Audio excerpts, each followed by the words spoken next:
Hello students, welcome back to English Guru Dheeraj Dambiwal.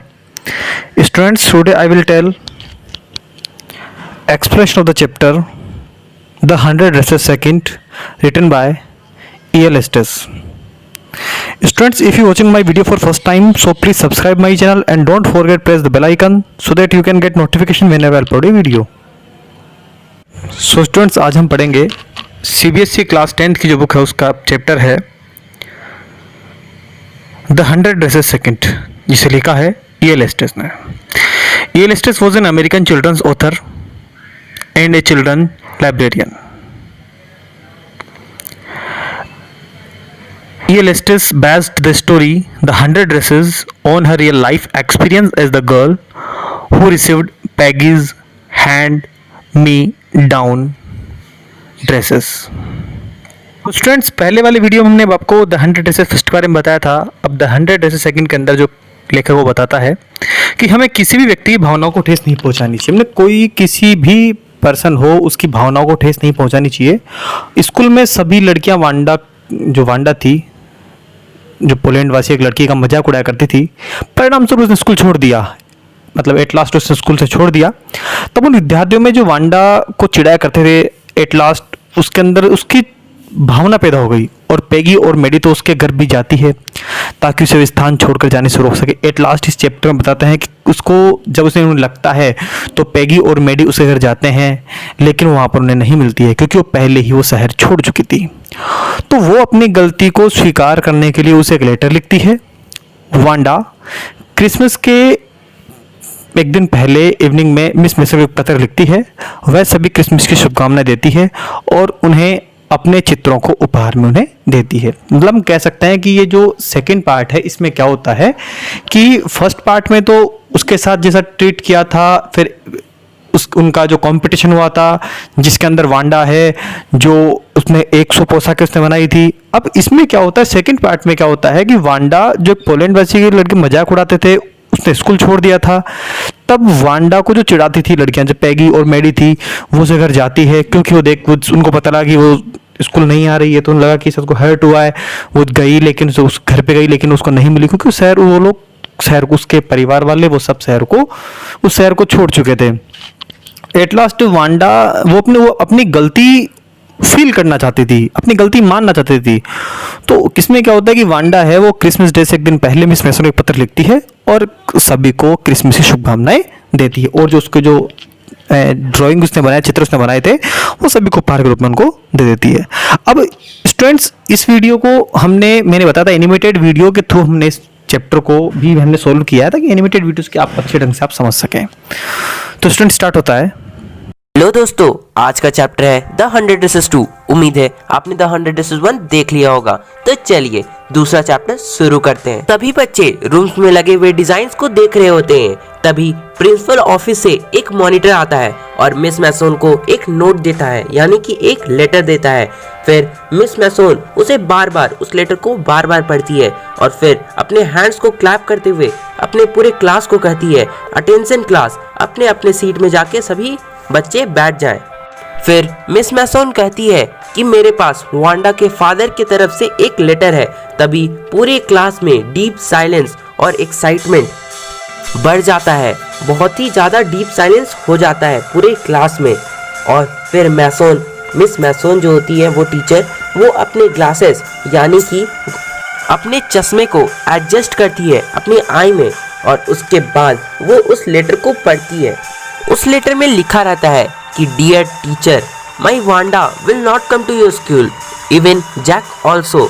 मतलब मेरी बेटी वांडा और जैक अब स्कूल नहीं आएगी क्योंकि हम अब एक बिग सिटी में ट्रांसफर हो रहे हैं.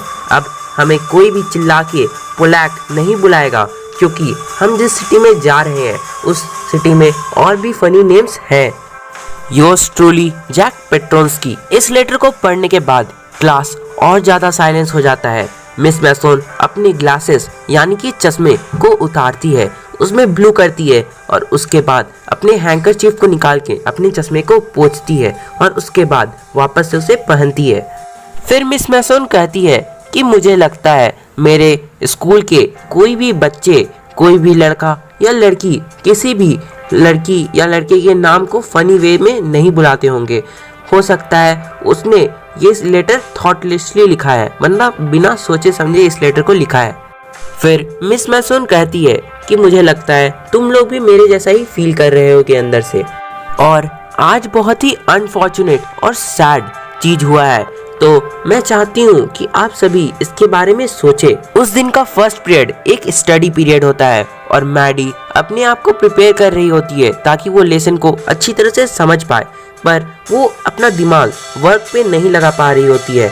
उसे बहुत ही बुरा लग रहा होता है, इवन उसके स्टोमक में स्टोमक पेन कर रहा होता है। मैडी को बिल्कुल भी अच्छा नहीं लगता था जब भी पेगी कहती थी वांडा से how many dresses she had. Mandy अपने आप को वांडा के जगह रख के देखा करती थी और वो कभी भी नहीं चाहती थी कि ऐसा कुछ हो, पर अब ये सब हो चुका था, अब कुछ भी नहीं किया जा सकता था।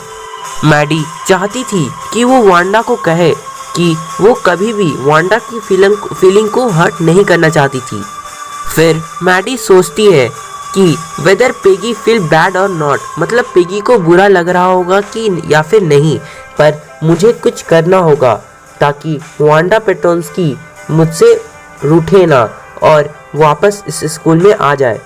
मैंडी सोचती है हो सकता है कि वांडा वहाँ से कहीं गई ना हो, वांडा उसी अपने घर में होगी। तो वो सोचती है कि मैं बॉगिन्स हाइट में चढ़ूंगी, ऊपर जाऊंगी और उसके घर में जाके उससे बात करूंगी। मैंडी पीछे मुड़ती है पेगी की तरफ, पर पेगी बिल्कुल भी अपना सर नहीं उठाती है।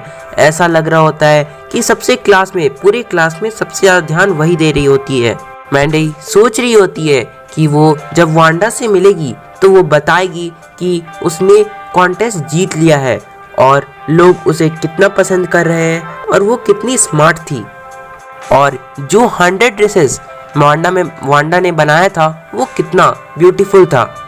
जैसे ही दोपहर में स्कूल से सब कोई डिसमिस होता है, मतलब स्कूल बंद होता है, घंटी बजता है, सब कोई बाहर निकलते हैं, तो पेगी मैंडी से कहती है कि हे चलो हम लोग देखते हैं कि वेदर वांडा और किड्स उसका जो भाई था वो लोग वो सिटी लेफ्ट करके गए हैं कि नहीं। वैसे भी मैडी के पास सेम आइडिया था, तो मैडी कहती है ऑल राइट, मतलब कि हाँ चलो चलते हैं। दोनों जल्दी जल्दी बॉगिन्स हाइट की तरफ बढ़ते हैं। पेगी कहती है कि वो ऐसा क्यों सोच के चली गई कि हम उसके नाम का मजाक उड़ाते थे। मैंने तो आज तक उसके नाम का मजाक भी नहीं उड़ाया और मैंने उसे आज तक फॉरेनर समझा भी नहीं। हाँ, मैं उसे भले थोड़ा मूर्ख समझती थी, पर देखो वो कितनी इंटेलिजेंट है, वो कितना सुंदर ड्राइंग बनाती है। पर मैडी ये सब कुछ भी नहीं सोच रही होती है। मैडी को बस जल्दी से वांडा से मिलना होता है। वे दोनों लड़की जल्दी जल्दी बॉगिन्स हाइट की तरफ बढ़े जा रहे थे और उम्मीद कर रहे थे कि रात होने से पहले वो लोग हिल के टॉप में पहुंच जाएंगे जहाँ पे वांडा का घर है। वो लोग जल्दी जल्दी बढ़ रहे थे, तभी उन्हें एक घर दिखता है व्हाइट कलर का। फिर मैडी पॉइंट करती है कि शायद यही वांडा का घर है। उनका घर और यार्ड थोड़ा बुरा दिख रहा था, थोड़ा थोड़ा गंदा दिख रहा था, पर बिल्कुल भी गंदा नहीं था। वो एकदम क्लीन टाइप था, पूरा क्लीन था, पर हाँ थोड़ा अजीब दिख रहा था। जैसे कि वांडा का ब्लू ड्रेस था, वांडा का जो ब्लू ड्रेस था वो भी ऐसा ही था, आयरन किया हुआ, पर थोड़ा गंदा टाइप, पर था तो क्लीन ही। वो उस घर को देख के वो पूरा घर खाली लग रहा था, मतलब लग रहा था कि उस घर के अंदर कोई भी इंसान नहीं हो सकता। फिर पेगी ने आगे डोर को नॉक किया, पर अंदर से कोई भी आंसर नहीं आया। मैडी जो थी वो घर के पीछे बैक यार्ड में जाके नॉक करती है, पर वहाँ से भी कोई आंसर नहीं आया।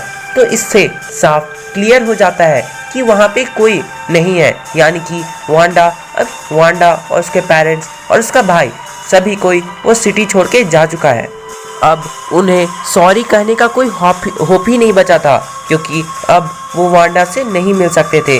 वो लोग धीरे धीरे हिल के नीचे वापस घर की तरफ बढ़ने लगते हैं। ये अपने आप को संतावना देते हुए कहती है कि अच्छा ही हुआ जब मैं उसे कहती थी कि Wanda how many dresses you have, इसलिए क्योंकि हो सकता है मेरे इस कहने की वजह से उसे अलग अलग थॉट्स आते होंगे, तभी वो घर जाके अपने घर में जाके अच्छे अच्छे डिज़ाइंस बनाती होगी। हो सकता है मेरे वजह से ही वो कॉन्टेस्ट जीती होगी। पर जो भी हो, घर जाने के बाद मैंडी को बिल्कुल भी रात में नींद नहीं आती है। मैडी वांडा के ब्लू ड्रेस और घर के बारे में सोचने लगती है और फिर वो अपनी जगह से उठ जाती है और फिर अपने बेड पे जाके बैठती है, अपने फोरहेड, अपने सिर को अपने हाथों से जोर से पकड़ती है और फिर कुछ सोचने लगती है। मैडी आज तक अपनी जिंदगी में इतना कभी नहीं सोची होती है। मैडी कहती है अब से अगर कुछ भी कोई किसी को गलत बोलेगा तो वो उसके साथ खड़ी नहीं रहेगी और वो बिल्कुल भी ये बर्दाश्त नहीं करेगी, इवन अगर उसे पेगी की फ्रेंडशिप तोड़नी पड़े तब भी। और फिर मैडी कहती है कि वो किसी को भी अनहैप्पी नहीं करेगी दोबारा। सैटरडे को दोपहर में पेगी और वांडा एक साथ स्पेंड करते हैं और वो दोनों एक लेटर लिख रही होती है वांडा को और ये कह रही होती है, ये बहुत ही फ्रेंडली लेटर होता है और वो दोनों कह रही होती है कि वांडा तुमने कॉन्टेस्ट जीत लिया है और तुम्हारी ड्राइंग काफ़ी सुंदर है। और ये भी पूछ रही होती है कि वांडा तुम अभी कहाँ हो, तुम अभी कहाँ रह रही हो। और वे दोनों ये लेटर को बॉगिन्स हाइट में ट्रांसफ़र कर देते हैं इन्वेलप में डाल के। उस इन्वेलप में उन दोनों ने लिखा था कि ये लेटर जिसका है उसे फॉरवर्ड कर दो, क्योंकि अब ये दोनों तो वांडा तो बॉगिन्स हाइट में नहीं रह रही थी, वो नई सिटी जा चुकी थी। तो हो सकता है बॉगिन्स हाइट में कोई इस लेटर को वांडा के पास पहुंचा दे। काफ़ी दिन पार हो गए पर लेटर से वापस वांडा की तरफ से कोई लेटर नहीं आया, यानी कि लेटर का कोई भी रिप्लाई नहीं आया। वे सोचते हैं कि हो सकता है वांडा काफ़ी हर्ट हो गई होगी और काफ़ी एंग्री भी होगी, इसलिए हो सकता है उसने लेटर का रिप्लाई नहीं दिया। और भी काफ़ी डेज से वीक पास होने लगे और पेगी ये सब जल्दी जल्दी भुलाने लगी। मैडी भी अपने आप को, उसे भी मैडी को नींद नहीं आता था, तो वो अपने आप को सुलाने के लिए वो बहुत ही स्पीचेस देती थी वांडा के अगेंस्ट, अपने आप को डिफेंड करते हुए कि वांडा बुरी है, वांडा के साथ मैंने कुछ भी खराब नहीं किया वगैरह वगैरह, ताकि उसे नींद आ सके। क्रिसमस का समय आ गया और तभी क्रिसमस के दिन एक लेटर पहुंचता है स्कूल में और फिर एक टीचर आके कहती है, यू रिमेम्बर वांडा पेट्रोंस्की, मतलब आप लोग वांडा पेट्रोंस्की को जानते हैं, वो आर्टिस्ट जिसने ड्राइंग कॉन्टेस्ट को जीता था।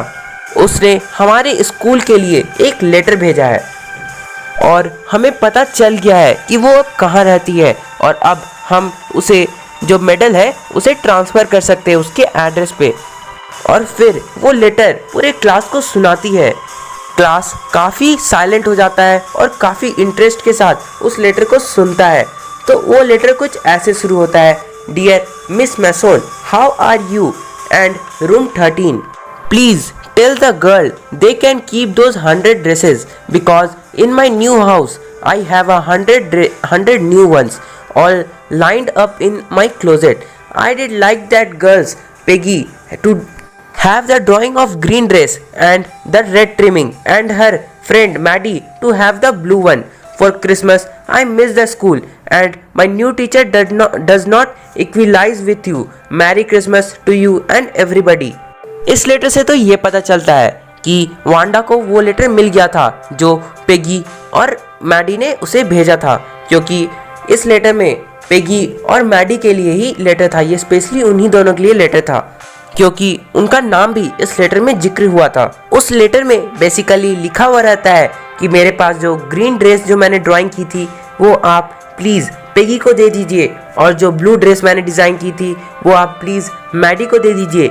और मेरी जो न्यू टीचर है वो आपकी जैसी बिल्कुल भी नहीं है, मतलब आपकी जैसी अच्छी बिल्कुल भी नहीं है। और फिर वो सभी को मैरी क्रिसमस कहती है। अब आगे बढ़ते हैं। मैडी और पेगी जब अपने स्कूल से घर जा रहे होते हैं तो वे दोनों अपने अपने हाथों में अपने अपने ड्राइंग के ड्रेस के डिज़ाइंस पकड़े हुए होते हैं जो कि वांडा ने उन्हें दी होती है। जाते वक्त ग्रॉसरी स्टोर के बगल में हंड्रेड्स ऑफ क्रिसमस ट्री लगे हुए रहते हैं, काफ़ी ज़्यादा डिज़ाइनिंग की रहती है, shining star, shining transparent paper with स्ट्रंग, काफ़ी सारी चीज़ डेकोरेटिव आइटम्स लगे हुए होते हैं। हर जगह कलरफुल दिख रहा होता है, फुल ऑफ डिफरेंट कलर, वो भी स्नो के ऊपर डिफरेंट कलर्स, बहुत अच्छा नज़ारा होता है। फिर पेगी कहती है कि उस लेटर से तो ऐसा लगता है कि वांडा हमें सचमुच काफ़ी पसंद करती है अभी भी, और उसे पता चल गया है, हमारा लेटर मिल चुका है और उसे पता चल गया है कि हम भी उसे कितना पसंद करते थे। तो मैडी भी रिप्लाई करती है कि हाँ, तुम शायद सही कह रही हो, पर अब हम शायद ही कभी उस young tight lipped polish girl को फिर कभी देख पाएंगे, यानी कि अब शायद ही हम कभी वांडा को देख पाएंगे और हमारे बीच की सारी दूरियां को सही कर पाएंगे। मैडी घर जाके उस ड्राइंग को अपने वॉल में पिन करती है और उसका पूरा रूम काफ़ी कलरफुल दिख रहा होता है, और फिर वो बैठ के सोचती है कि मैंने कभी भी वांडा के जगह पे स्टैंड नहीं किया, वांडा की कभी भी हेल्प नहीं की। अलग बात है, यह बिल्कुल भी अलग बात है कि वांडा मेरे लिए काफ़ी अच्छा फील करती थी और हमेशा मेरे साथ थी। मैडी की आंखों से काफ़ी आंसू गिर रहे होते हैं, फिर वो अपने आंसू को पोंछ के उस पिक्चर्स को ध्यान से देखती है। फिर वो पिक्चर को देखती है तो वो शॉक हो जाती है, क्योंकि उस पिक्चर में आँख, फेस, माउथ, हैंड्स सभी बने हुए होते हैं और वो सभी सेम टू सेम मैडी मतलब उसी के जैसा दिख रहा होता है। फिर वो सोचती है, क्या वांडा ने ये सब पहले से सोच के बनाया था? क्या वांडा ने ये तस्वीर मेरे लिए ही बनाई थी? ये देख के मैडी इतना खुश हो गई कि वो दौड़ के पेगी के घर गई और पेगी को कहती है, पेगी, मुझे तुम्हारी वो पिक्चर देखनी है जो वांडा ने तुम्हारे लिए भेजी है। मैडी फिर तुरंत दौड़ के पेगी के रूम की तरफ अंदर एकदम घुसती है और फिर वो ड्राइंग को ध्यान से देखती है और फिर कहती है, देखो पेगी, वांडा ने ये तस्वीर बस तुम्हारे लिए ही बनाई है, इस तस्वीर में तुम्हारा ही फोटो है। फिर पेगी कहती है, मैंने तो तुम्हें पहले ही कहा था, वांडा हमें जरूर लाइक करती है, वो हमें लाइक करती है। मैडी अपने आंसुओं को पोंछती है और फिर सोचती है कि वांडा कैसे खड़ी रहती थी अकेले और उस ग्रुप के बगल में, जो ग्रुप वांडा का हमेशा मजाक उड़ाया करते थे, वो लड़कियों के ग्रुप जो हमेशा वांडा का मजाक बनाया करते थे एक गेम खेल के, और हमेशा कहते थे तुम्हारे पास 100 ड्रेसेस हैं और वो सभी ड्रेसेस लाइन में लगी हुई है। तो दोस्तों, हमारा चैप्टर यहाँ पे खत्म होता है। दोस्तों, अगर आपको ये एक्सप्लेनेशन अच्छा लगा हो तो लाइक कीजिए, सब्सक्राइब कीजिए और शेयर कीजिए, बेल का आइकन दबाना ना भूलिएगा। और हाँ, कमेंट करके बताइए कि आपको ये एंडिंग सैड लगी है या फिर हैप्पी वाली एंडिंग लगी। तो चलता हूँ, बाय बाय।